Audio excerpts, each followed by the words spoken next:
Now, are you comfortable with your name? Yes, I am. Well, hello, Ken. I I am grateful to have you as my guest on my camera to play my question game. First question is, what is most important?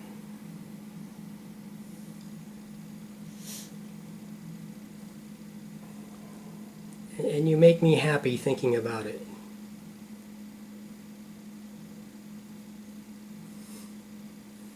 I don't know. Okay. I don't know what is most important. I could give a trite answer. Give it your best.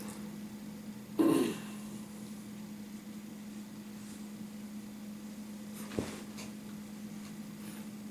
mean, you could give it your best at being trite, or give it your best at whatever answer you can come up with. To know. That's what's most important? To know. Yes. Any more specific than that? It's a little hard to go on. I know. I would say what I mean by that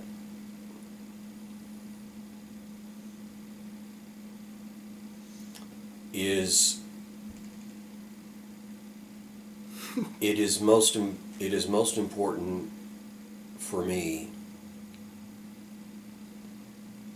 to have an increasing understanding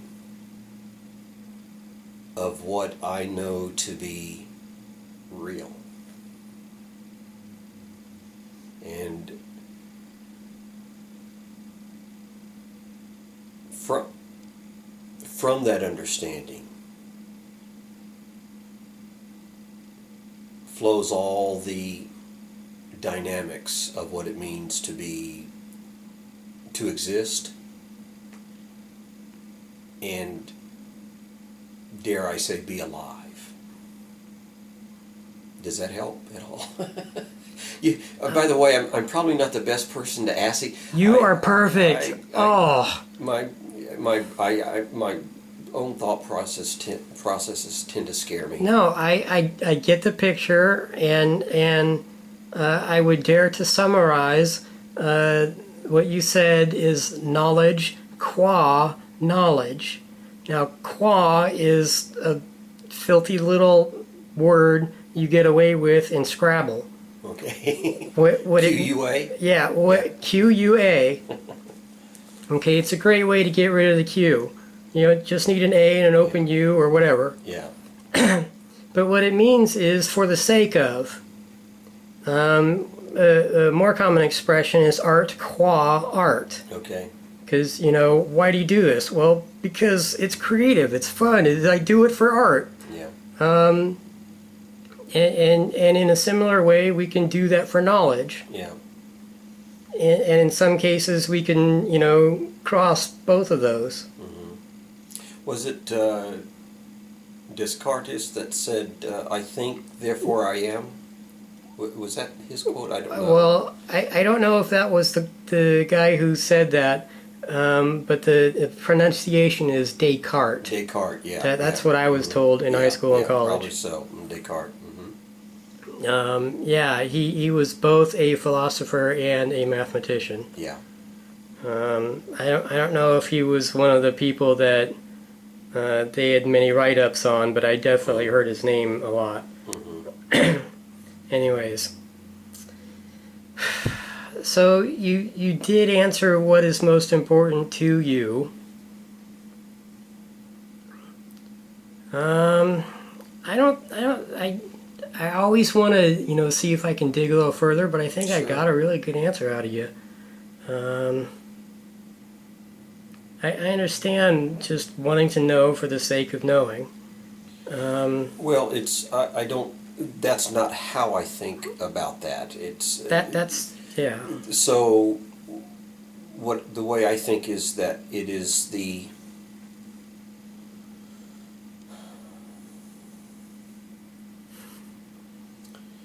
it's the highest achievement of life as we understand it. I think some people say, oh no, love is the highest achievement. I don't agree with that. I think the highest, you can't love without knowing. It pre, pre Supersedes? yeah, supersedes everything else. But it also defines what we understand to be life, not just existence. The universe exists, nature exists, the laws of physics exist, but do they live the way we define life as sentient beings? I would say no, that they are impersonal laws or entities or whatever, but it's the ability to know, the ability to look and to see the potential for knowledge in any given thing defines what life is to me. Or it doesn't define it, but it encapsulates life. I'm so glad I got this on camera, because there was a point I wanted to say something about, and you said a lot of different other things that I also wanted to make points about, but I did not want to interrupt you. So I'm really glad I got this on camera. A part of what I got at the beginning was that you want to be more intellectually aware rather than emotionally aware. Is that an approximation of what you were saying? Well, I think that's true. I think there's an emotional intelligence that's important, that has to do with self-awareness, at least as I understand it. But the pursuit of... I was thinking about this to myself the other day. I take regular walks down by the river with our daughter's dog, Pork Chop. And I'll oftentimes record a voice memo as I walk, just recording my own thoughts. Mm-hmm. And I was thinking the other day... So you're used to having a one-sided conversation. Oh, well, yeah, used to is an understatement. It's Okay, a 24-hour dialogue. Then please forgive me. Yeah. I've been encountering this. I have a dear friend who occasionally has to stay the night here, and she had said one thing that I wanted to make a comment on, and she said, "Don't interrupt," because I was going to say something. And then she said something else that I also wanted to comment on, and then she said something else and and I'm like, I don't know how to do this politely. Mm-hmm. So I just raised my hand. Yeah. And frankly, she saw me, and she just felt finishing her story was more important. Even though I completely lost track of it. Sure. I want to get back to the intelligence versus emotion, and or both. Okay. My argument philosophically is that the soul is what we can use to determine how much emotion and how much intellect, we really want to balance that out with. Yeah, okay. And I think we can balance those out and figure out how to get along and still juggle both those. And we have to use the soul to recognize that, yeah, people are juggling their own thoughts and emotions, and sometimes thoughts that just don't matter. We're sick of hearing you say this, we need this. And, you just can't argue with that sometimes. And now I'm babbling, so now we've got that on camera too. So that's my bit about spirituality, and I've determined that I have a very strong spirit, even though I can't consider myself to have very strong emotions, other than hate and anger and pain, Sure, yeah. And so trying to accept / deny / rebuild over the cavity, kind of thing. That's taken some reconstruction on my part, and now I'm making this more about me than about you. That's all right. So reeling myself back in, the second question and I told you this before. I forget which month it was that you spoke at Sunday Assembly. Was it September? Yeah, see, August? yeah, I think August maybe. okay. I'm glad since I don't remember. If you can't, I'm mostly safe. I have a real poor short-term memory. Yeah. You had already spoken pretty much about your history with religion, Yeah. and that's pretty much my second question is, what is your history with religion? And then the add-on to that from me is, at what point did you decide or realize that it was or was not for you? And maybe that kind of history about, well, I didn't know any better, so I just accepted it, or whatever your beginning history is. Well, I guess beginning at the beginning of my religious experience, even though my mother was a nominal Catholic, we were... Is that like in name only? Is that what you mean? Yeah, nominal in that she wasn't super fervent about her Right. faith, although she attended. I mean, she believed and she identified as a Catholic, although we weren't forced to go to church or Mass every single Sunday. But I think at some point my parents and my father, he was...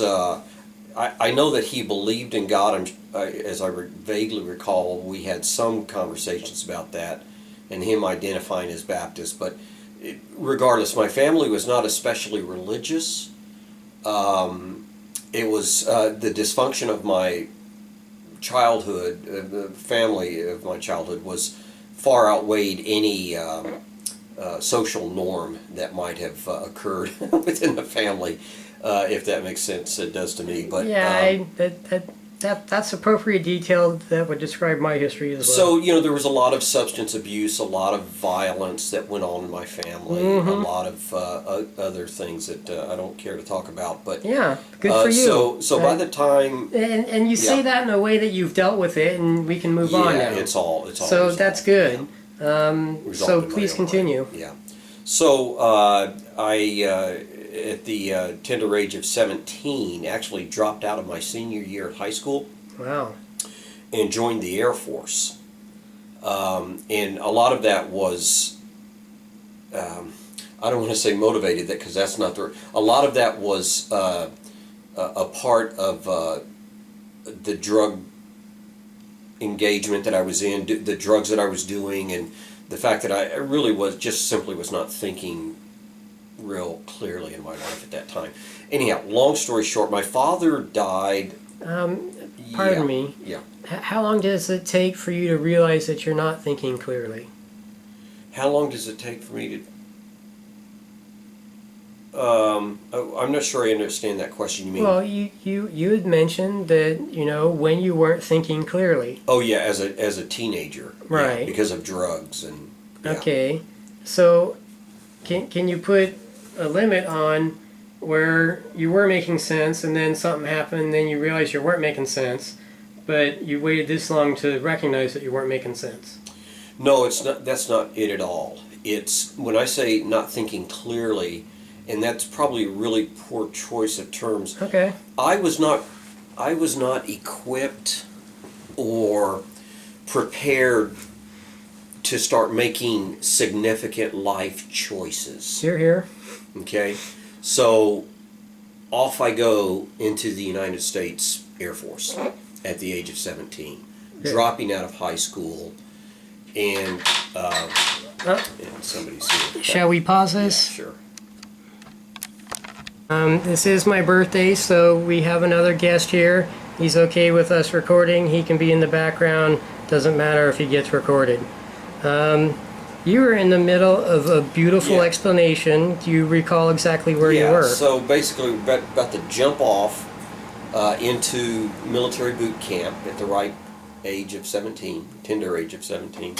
And I'm just going to cut all of the middle out of that to say that during my early Air Force years, my father had passed away shortly after boot camp, which was very traumatic. Mm-hmm. And it left me in a very pronounced, in a very conscious state of vulnerability.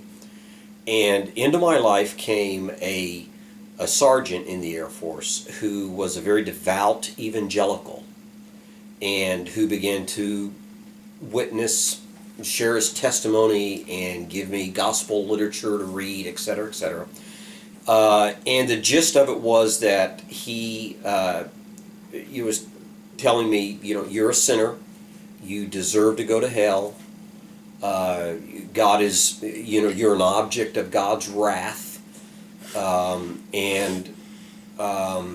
you really will never know happiness and peace and fulfillment until you turn your life over to Jesus. So, of course, that's the gospel message in a nutshell. And it was a very disconcerting thing. I really grappled with it on a very emotional level. The idea that Jesus was going to come back to the planet Earth in the very near future, and of course this was 1974, so that he was going to come back to the planet Earth in the very near future and basically throw everybody into the eternal lake of fire for those who don't believe, and he's going to rapture out all the people that have believed. That really instilled a huge amount of fear and panic. That fear overwhelmed my thinking for probably the better part of a year, while I continued to do drugs and other such things. And long story short, I converted to Christianity when I was 19 years old, out of that sense of fear. I did not want to meet an angry God. Right. Okay? And frankly, if it helps to get you out of drugs, I celebrate that. Good for religion. Yeah, I don't, but but that's okay. I understand. But some people don't see it.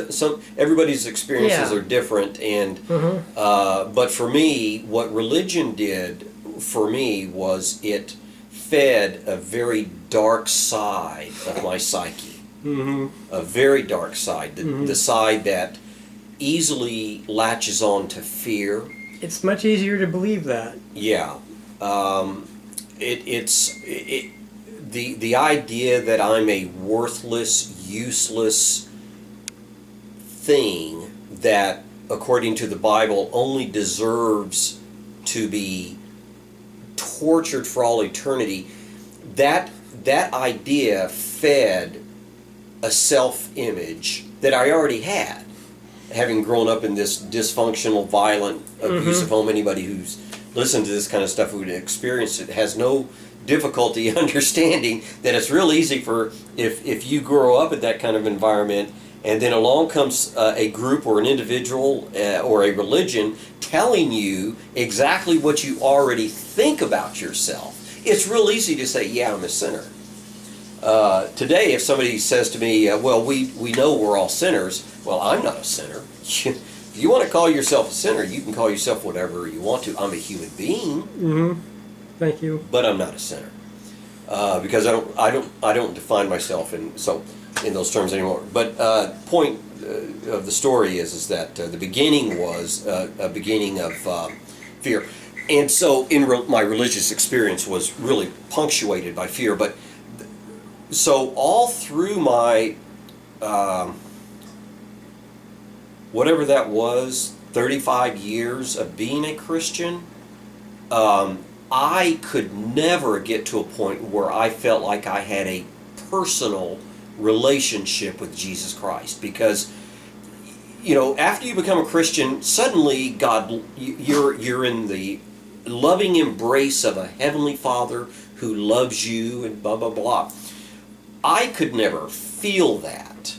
It was always a struggle for me because the concept was too abstract. Not only did I not have a loving biological father, it was 10 times as difficult that I had a loving abstract father in somewhere in the great beyond, that kind of thing. So and I'm trying to get through that very, very quickly because I don't want to burn up a lot of tape time on that. But this is precious. But you do recognize that you're spending a lot of time, and there's really more to tell. And I really do wish to hear it all, but there is kind of a monologue that people develop sometimes. oh yeah, absolutely. Yeah. And we are spending way too much time by ourselves. Sure. So what I was trying to, I'm kind of like plotting on a chart.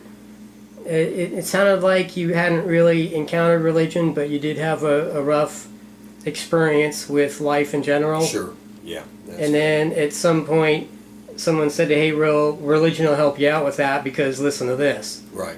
And you said, "Well, hey, let's go gung ho with this." Mm-hmm. Now, at some yeah, point, and let me pause there just sure. to add on to say that gung ho. Yes, that's absolutely correct. I went after it as hard as I possibly could because the promise was peace, love, purpose, fulfillment. We started out this interview talking about what's important to me, mm-hmm. and I said it's important to know. And I wanted... The promise that came to me from religion was you're going to have all those things, and you're going to have them tenfold. The more you give to Jesus, the more He gives to you, and it's exponential in some cases. Yeah, and it just simply did not turn out to be the case. The more I gave to Jesus, the more I felt like I was on a very long one-way street. And so anyway, I just wanted to make that comment that I went for it. I, as I mentioned in my talk at the Sunday Assembly, I was a pastor for a little more than 25 years. That's why and a very devout know. pastor. And if you'd have heard me speak, Thomas, of course you got to hear me speak at the Sunday Assembly, but I mean, if you heard me speak in the pulpit, you would have come back the next Sunday. Because I'm a very passionate person, and you give me a few minutes to get warmed up. Wait, okay. Do you mean I would have come to the next Sunday assembly? No, I mean to my church service. Okay, that's different, because when I heard you speak at Sunday assembly, and forgive me for interrupting here. Sure. By the way, I don't mind interruptions. Yeah, thank you. I find it courteous sometimes. The way you talk, it sounded like, yeah, you were up there preaching the damn word. Yeah, yeah. Whether it's damned or not, yeah. You were preaching it. Yeah. And you were preaching it like you believed it because you believed that you did believe it. Exactly right, yeah. And I preached it with all my heart, and I was good at it. I've always been a good communicator. I've always been... somebody who I get in. Let's say you've enjoyed communicating, because communication is a two-way thing. Sure. And I really do think I sometimes sound rude, but I've been having these conversations with some people, and I would like to comment because you have a valid point, but I would like to add to it, and so we end up interrupting each other. You were gung-ho, I'm rewinding now, gung-ho about the whole religion thing. Mm-hmm. So at what point did you decide, or what made you decide, or what was the build-up that said, you know what, this really is not for me? Yeah, well, there may have been a moment when the first crack in the dam appeared. Which I have an anecdote about that, but after go ahead, I enjoy the humor, please. Yeah, so but I want to put a background up first. Okay. When someone has been in the ministry for a while, and I don't want to make it sound like my experience was any more worse or better than anybody else's. They're probably all the same.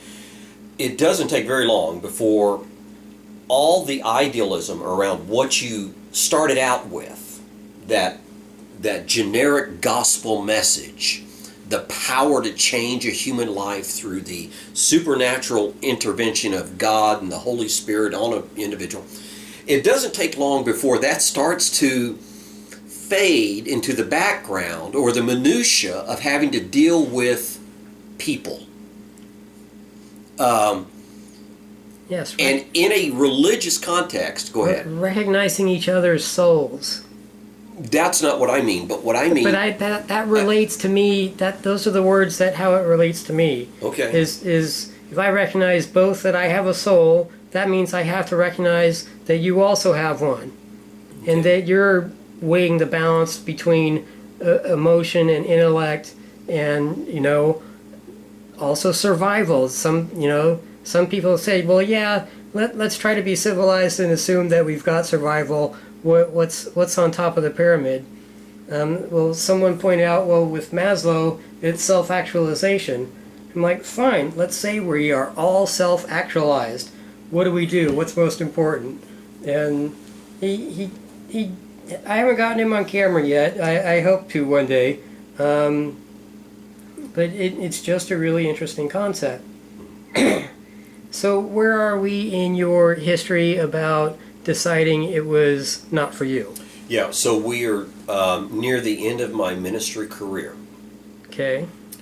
When the reality, or I should say that I was getting around to saying that the idealism that I carried for many, many years about Christianity, about the faith, was starting to get lost in the minutia of dealing with the politics of people in a religious setting. In other words, if you're in a church that's committed to the propagation of the Word of God, you're out here you've got this divine message, and you're commissioned with delivering that divine message out to the lost world.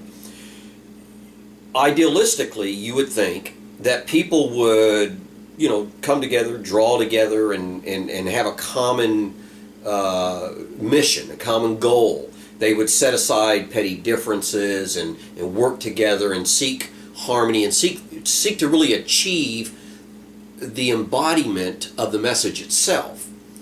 But that didn't turn out to be the case. And I'm not blaming, I don't ever want to say that I blamed churches or anything else. It's just the way things work. But that was the backdrop that I was pastoring in, dealing with all these problematic situations that involved everything from, the sexual immorality that goes on in many churches. I say sexual immorality, maybe the hypocrisy around sexual immorality. All the petty bickering, the doctrinal fighting, the infighting, the political thing, all that stuff, painting the walls. I am now pastoring in a fairly large church as an associate pastor. Hey, please. Yeah, go ahead. Sorry. The original question is along the lines of the history of when you decided it wasn't for you. Yeah. And you're very well spoken, and I'm assuming you've had this speech before.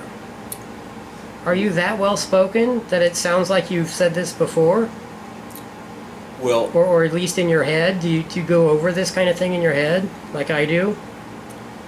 Well, certainly, yeah. The scenarios, the storyline.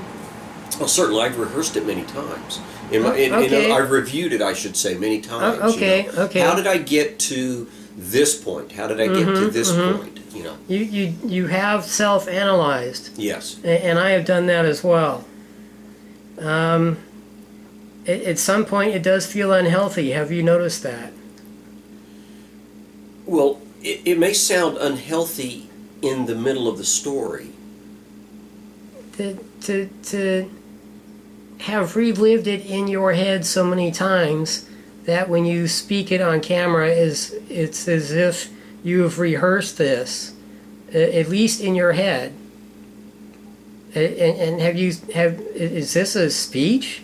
And I would not be offended if it was. I think it is a wonderful thing you're saying, but it is too well constructed to be based off of, when did you change? You do have a good specific history, and I am enwrapped by it, but it hasn't answered the question. Yeah, I don't mean to be. I know. I'm simply trying to tell the story from my perspective. This is both. This camera thing is also kind of a social experiment. I have had the oddest discussions with some people, and I have no idea what they are talking about and how it relates to the question I just asked them. Yeah. And the way I saw it was a 3D recording of their life that would tell me approximately how long it took to get to my place. Mm-hmm. But in the middle of that, she had to realize that at some point she had to go back because she forgot something. And I just really could not comprehend how she was estimating time this way. But it was a beautiful, artful way of explaining, her thought process.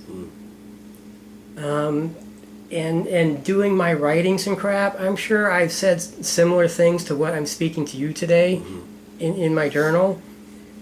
And I do notice that about some people. I don't think it's a bad thing. But I notice it.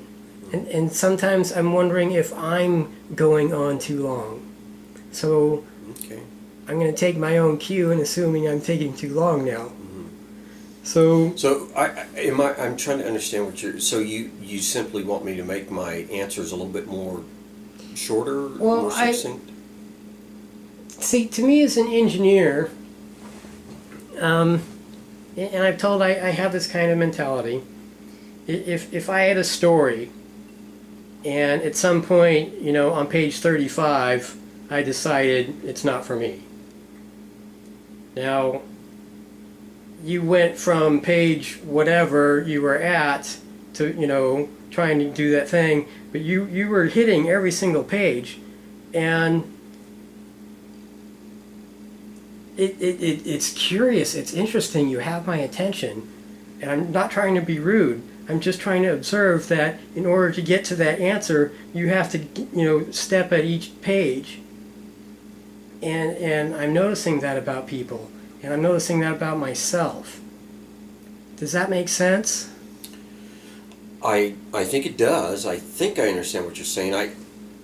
What I was attempting to do was simply fill in the backdrop of what was transpiring in my life that allowed a chink in the armor, that allowed a crack to occur at a point in time when something was said to me that made me suddenly come to the honest realization that I didn't really believe this as much as I thought I did.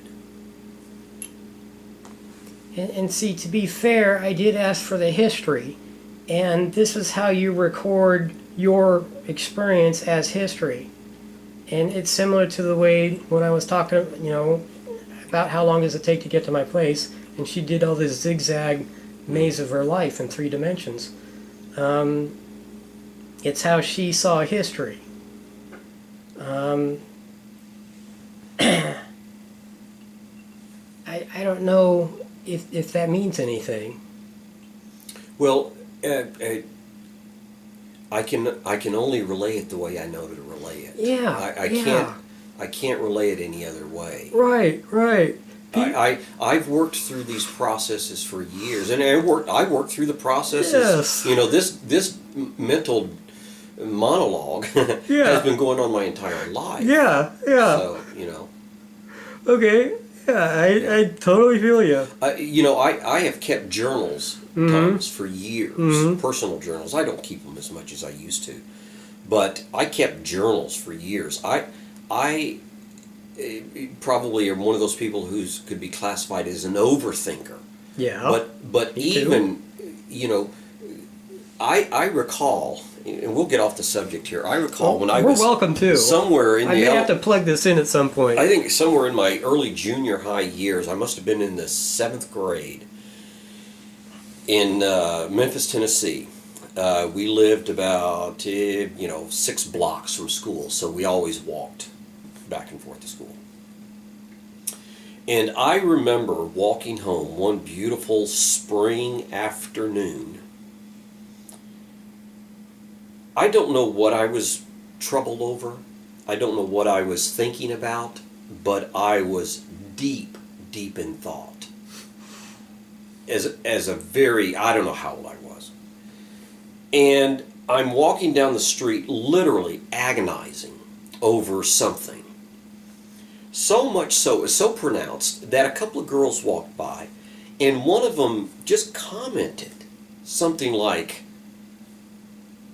"Boy, I don't know what kind of day you've had, but you look terrible," or you look miserable, or something. And Wait, didn't you just say you were actually feeling good? no. I said the opposite. I was feeling distraught over whatever was going on in my life at that time. So their observation was correct. Yes, but the point that I want to make is that even at a very young age, I have always carried on this very complex mental monologue with myself about what I'm doing, where I'm at, why am I doing it, all of those kind of things. Does that make sense? Yeah. Do you ever do a courtroom in your head too? Courtroom? Yeah. I have. Am I really justified in thinking this? Yeah, absolutely. That kind of thing? Yeah. All right. Sure So yeah, I'm on you. I'm on your wavelength on that. Yeah. And I am doing these silly positions to stretch out my bad shoulder. Sure. I have no idea if this is yoga or not, but this is exercise for my bad shoulder. Mm-hmm. You're handling it well. Yeah. So, at some point, a woman talks to you. Is that what you said? Was it a woman? No, I was just telling a story out of context, out of place. That did not have to do with your decision. Just illustrated the fact that we got off on this rabbit trail about inner monologues, and you were asking why was I telling the story the way I was telling it? Yes. Because is it rehearsed? I wouldn't use that term, but it has been a repetitive analysis that has gone on in my mind. Rehearsed is not a polite way of putting it, Yeah. but I'm speaking the words that I understand. Yeah. Do I overanalyze that? Probably so. Yep. Me too. Me too. So I think if we want to get back on track, against the backdrop of shattered illusions, against the backdrop of shattered idealism that I carried with me in Christianity. That you got with religion. Yes. Okay. I had re-entered Bible college to try to finish my degree, and I was sitting in a class. One of the classes I was taking was on the book of Romans, being taught by a very respected, renowned local professor in that area where I was at. And he was explaining the nature of faith as explained supposedly by the Apostle Paul in the book of Romans.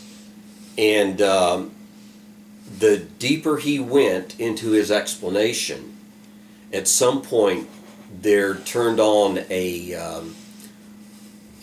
if you will, a light in my thinking where I said to myself right there in class, in my own brain, I don't know that I believe this. And okay, so could you that's point out what the started story? the process. What was it, a specific story that you didn't believe? Was that what you were saying? You were listening to a story and you decided, I don't know if I believe that. No.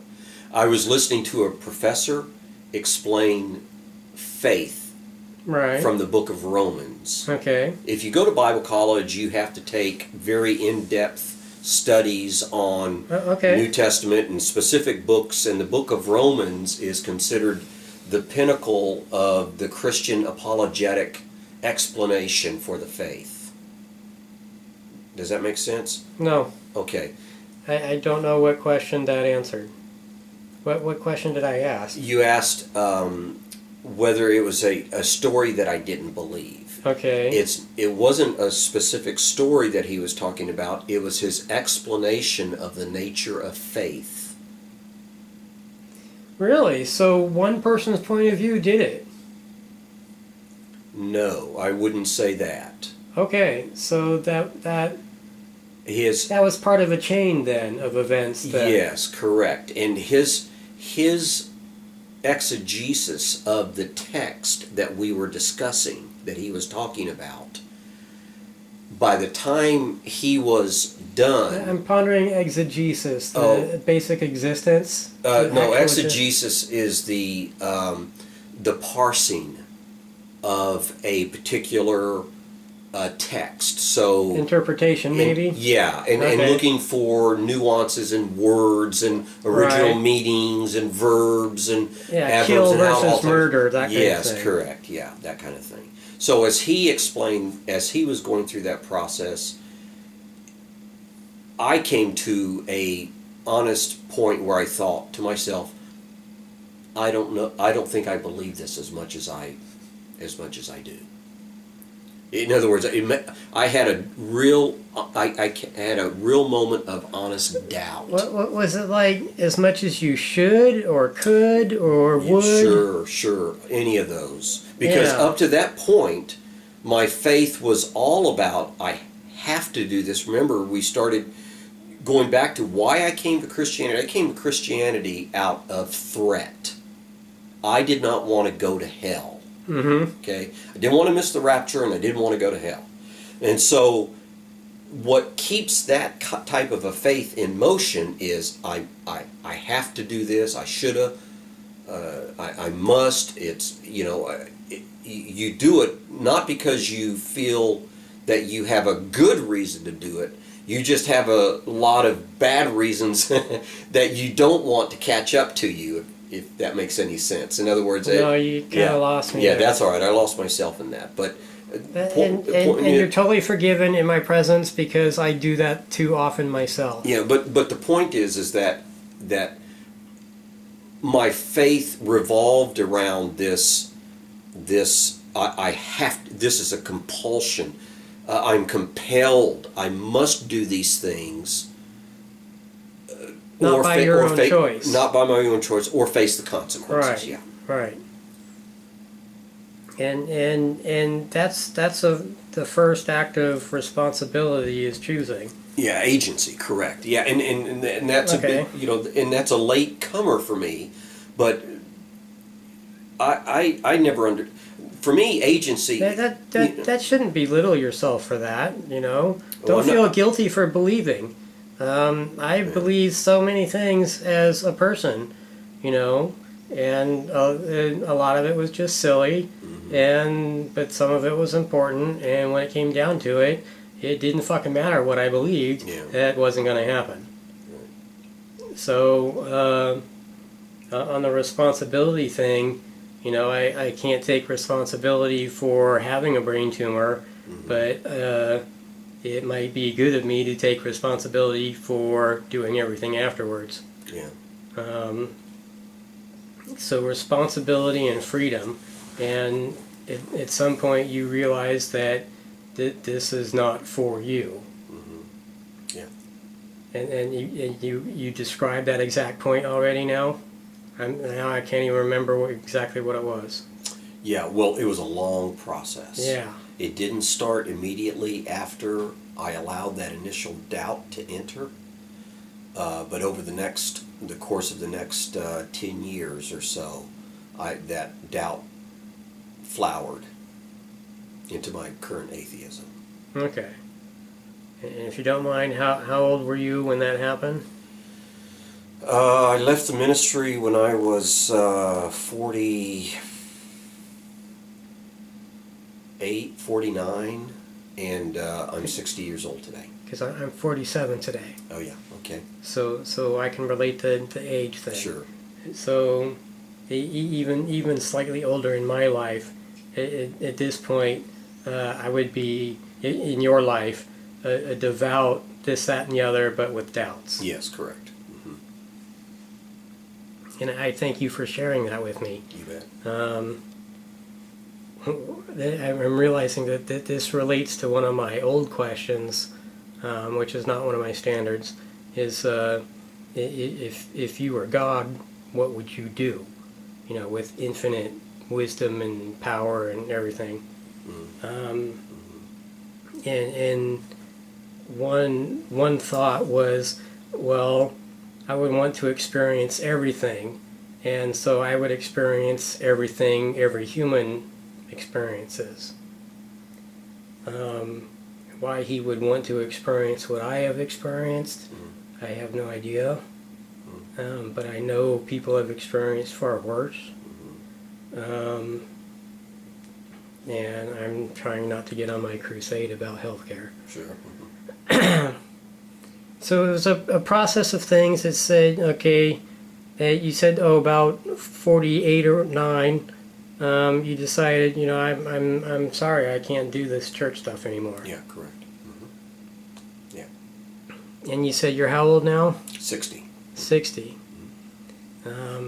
My neighbor recently just turned 60. I'm hoping he stops by today, and if so, I will probably interrupt things and record him. That's fine. We have some really good material online now. Okay. So 47 to 60, that is 13 years? Yeah. Nothing prophetic about that stupid number. And I've answered my own question. I never really considered myself anti-religious. It just never made any sense to me. And then someone told me what agnostic meant, and I go, oh, that's what I am. Yeah. And he looked at me and kind of, I don't know how to describe it, but that was the end of the conversation.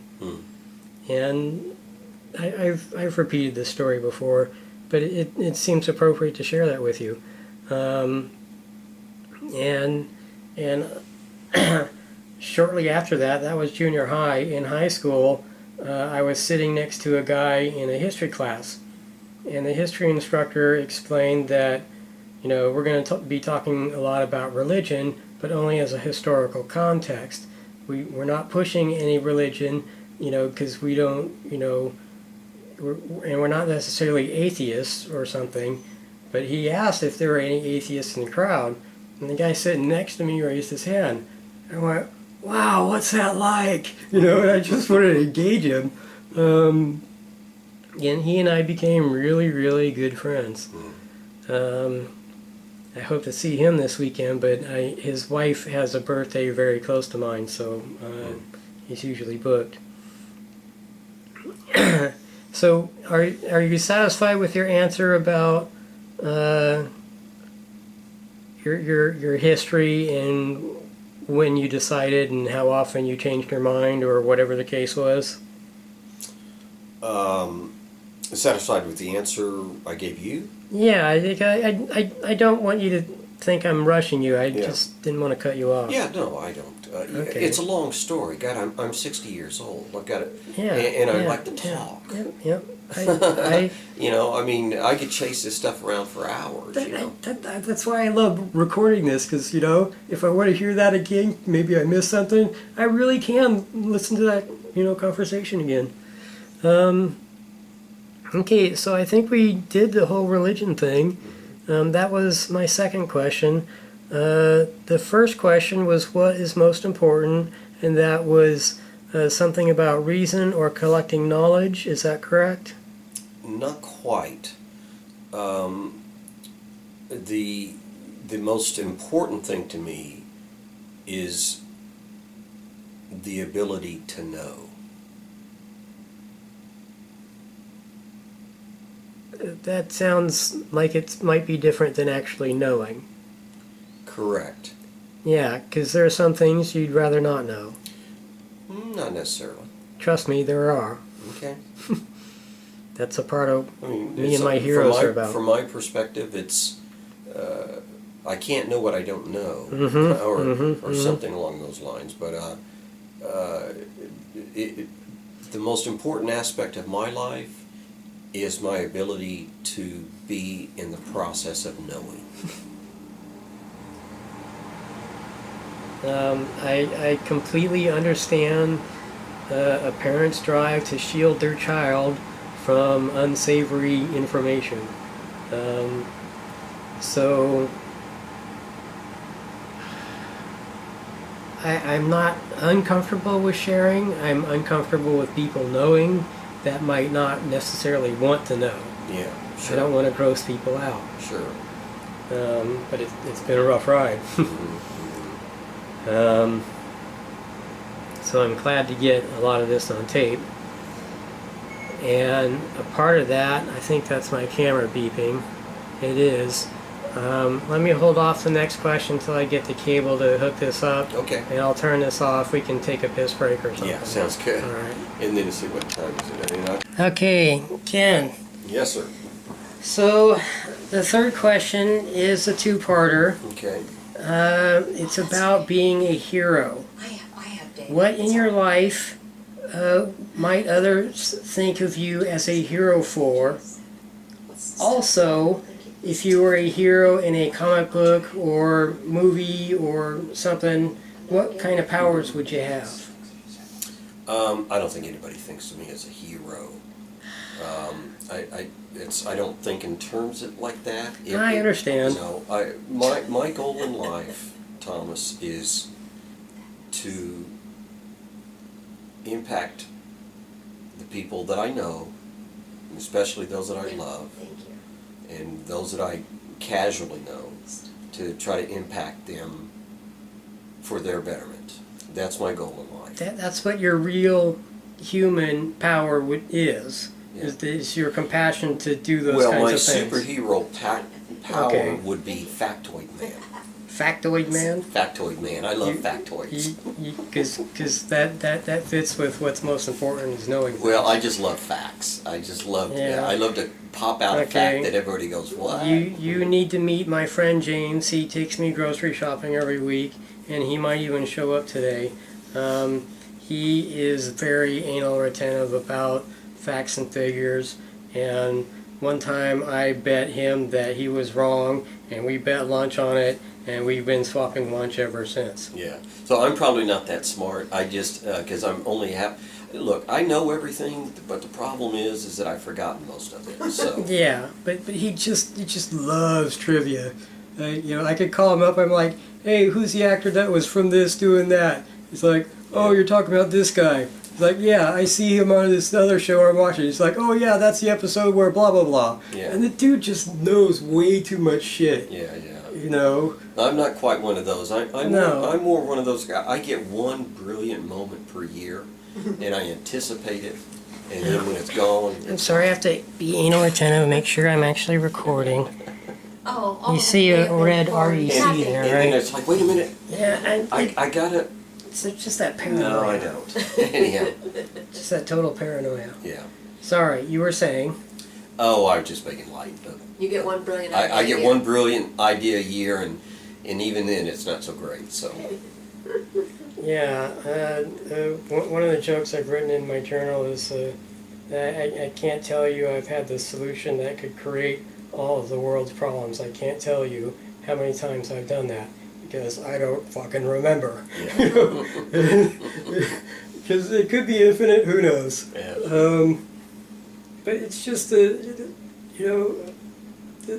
twisted humor is so much nicer than pondering on the pain. And there was something about that you talked about that made me think about that, and I don't remember the connection, so please forgive me. Sure. So as a comic book superhero, you would just know shit. Yeah. I could ask you to... And mostly useless shit. It'd be important to classify that as stuff that Yeah. doesn't matter to anybody. You would know what a furlong versus a fortnight was. Yeah, correct. Okay. Yeah, I heard that, and I'm like, God damn it, now I gotta look it up. Both of which happen to be units of measurement. I know that. I Yeah, got that. yeah. A fortnight I thought was every 2 weeks, No. and And it's not? a furlong...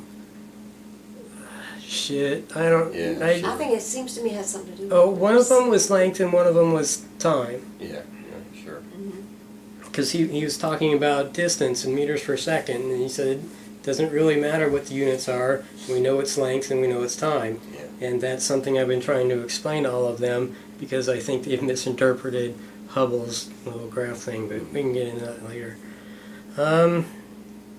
Knowledge man, and in real life, just be, good old person. Yeah. Here. I'm working on that myself. I think I've dug deep enough into that, so we'll get to my last question is, would you like to ask me any questions? And I have explained before why I'm doing this, and we can do that again off camera, or you can hear me explain it again on camera, or come up with whatever thing you'd like. I can't think of anything, because it's, if I had a question for you that I'd really like to get answered, I'd rather do it on a personal basis rather than sort of in an interview context. Really? Because that's the point of me getting this on camera, is to be personal, Oh. but in front of everyone. I'm getting too much in myself again now. A lot of what I've been doing, recording myself, I'm realizing is answering the question, how do I do it? I'm like, how do I do what? And people don't really answer, but the question is, how do you survive a brain tumor? And I'm like, well, this is how I'm doing it. So I haven't shared that with anyone on camera. So everyone gets the truth, but I'm not entirely aware of the entire truth. So no questions like what's the purpose of life or anything.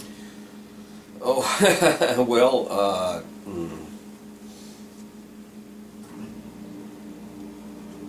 yeah, not really. Nothing comes to mind. I hadn't really thought through that question, in context to you. I suppose if I have any curiosity, it would be about how you emotionally manage pain. Whew, yeah, you hit the nail on the head. Did you want to add more to that before I begin to answer? No, that's broad and very specific all at the same time. I'm hoping my guess I'm not boring the other two here.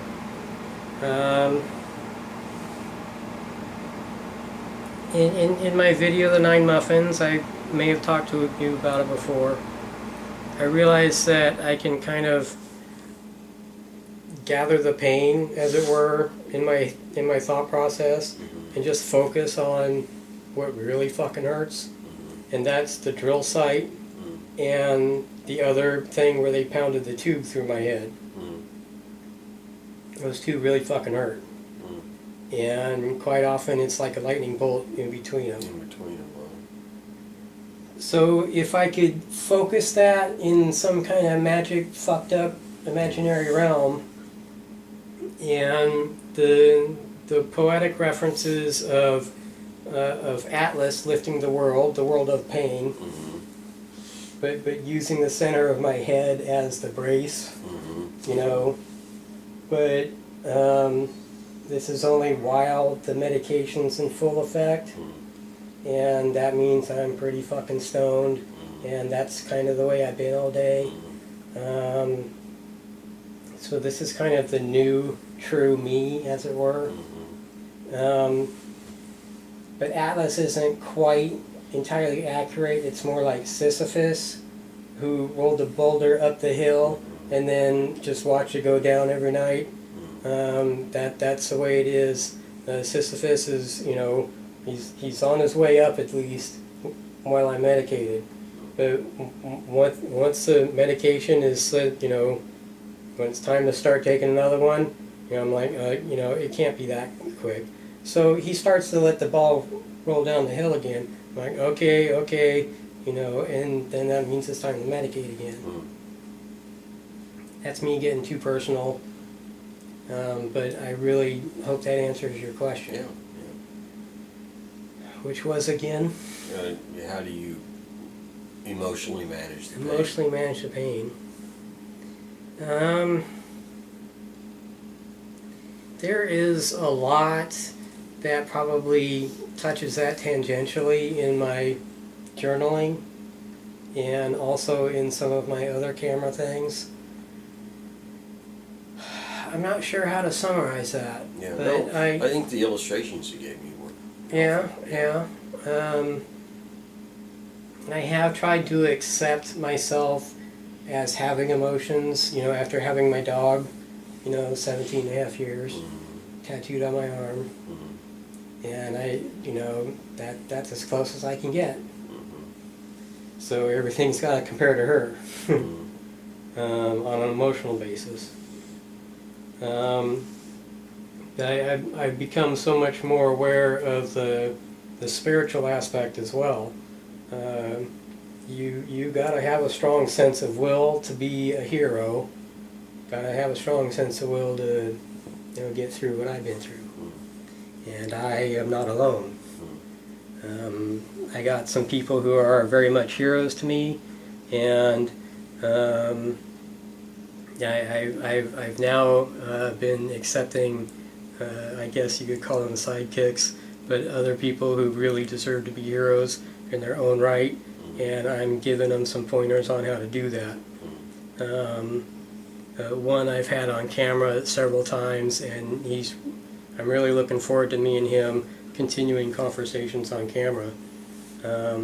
He's also very good for the group, that was the speaker of the last Sunday assembly, Christy. Yeah. The Friends of Alcoholics. Right. Because I've tried to explain to him some reasonably deep subjects, and he seems to get it. And sometimes he realizes he's making a bad choice. And at one point, he's like, well, I have to apologize to my son. And I said, yes, you do, but not when you're ready, when he's ready.